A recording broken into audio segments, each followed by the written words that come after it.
seatbelt on today. You'll see I'm not wearing a seatbelt. Seatbelts are a novelty or a luxury in this country. James is raring to go and looking in the other direction so he doesn't have to be in the video. Stoically ignoring me, which is how he's going to survive the next few days.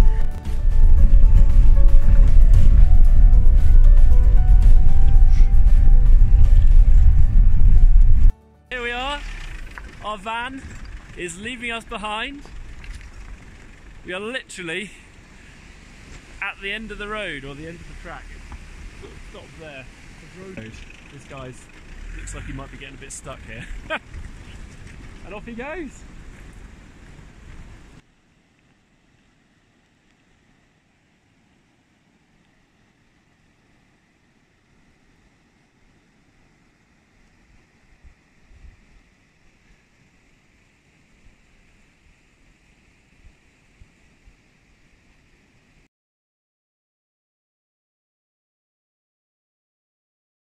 I left this by the bed in the guest house in Sarimogel, and yet it's still here, and that is because of James over there, who's now putting his walking boots on. So it's quite clever, you see, because you're like, oh no, don't drink the water from the stream, you don't know if it's safe. But what we got here, hold on, if I can make it stand up. There we go. Look. Now, I bet you're wondering what that is. And what it is, it's got a filter there. That is a little filter which filters out 0.1 microns or something. So very, very small filter. And then in there, there's a carbon filter which gets rid of lots of other bits of nasties. And then on the top, you see you've got the little drinking spout. So you drink out of it, and you just pop it straight in the bottle like this. Whoop. Do it up. And you drink straight from the bottle, which is super.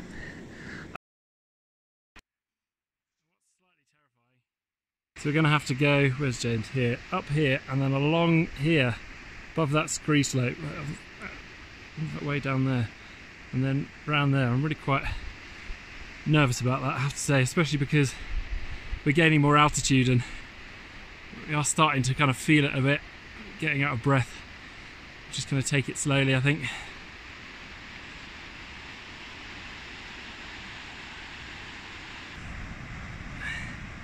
And that's where we've come from, all the way down in the valley down there.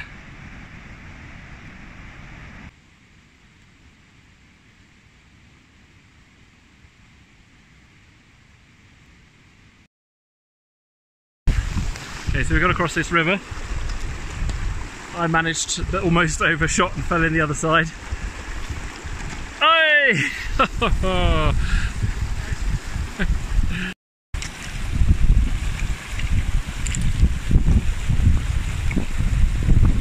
Easier. Oh, not quite at the pass yet, but once we're there, we would have walked 900 and something meters vertically, so nearly a kilometre of height gain.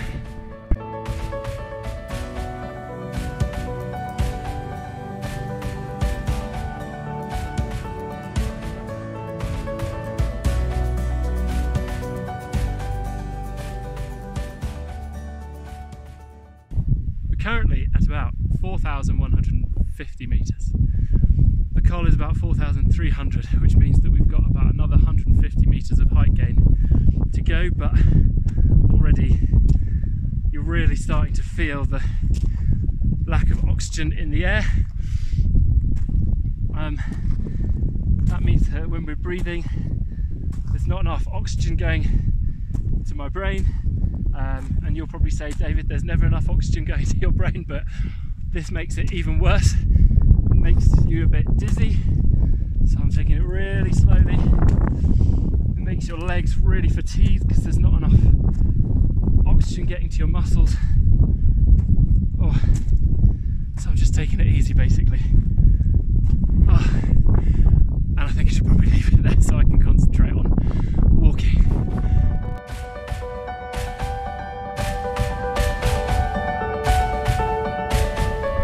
Made it to the top.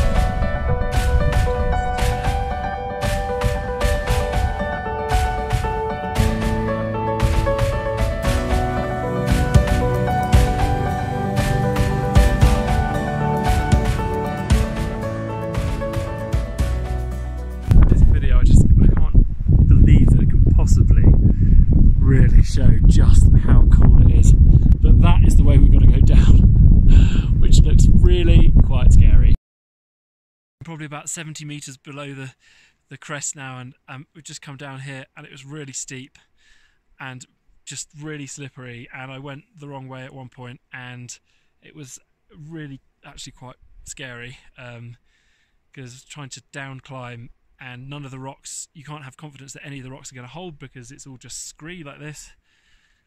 And to add to that, you've got this like thick head, like it's like you've had a couple of shots of whiskey or something, like just can't think straight, and a little bit unstable as well. So it was, well, and let's just say I'm really glad that that bit is over.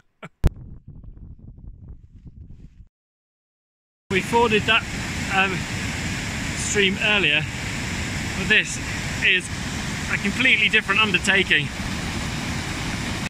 He appears to have found a crossing a bit lower down here. It's very comfortable there on the rock, but hopefully we can get across there. Clever James over here, where's he gone? There. Found this route. It does involve going across here, but I think it probably is the best. And he's just coming back now to get his lecky poles, and then I'll pass my bag to him. So I'll turn it off for passing the bag. Managed to cross the river, just sat down, had a breather, and now we're going to set off. There's James, coming down the hill. Oh, we've been walking for such a long time. Knees are absolutely killing me and I'm absolutely knackered. But this is what you can see if you go round the corner, over the hill. Oh. That, my friends, is a yurt camp,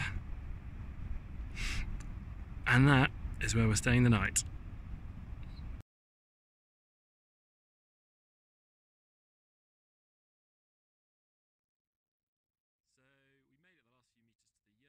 We were so knackered that we just basically passed out on the floor of the yurt, which was more comfortable than it sounds, as you will see in a moment, because I'm going to give you a guided tour.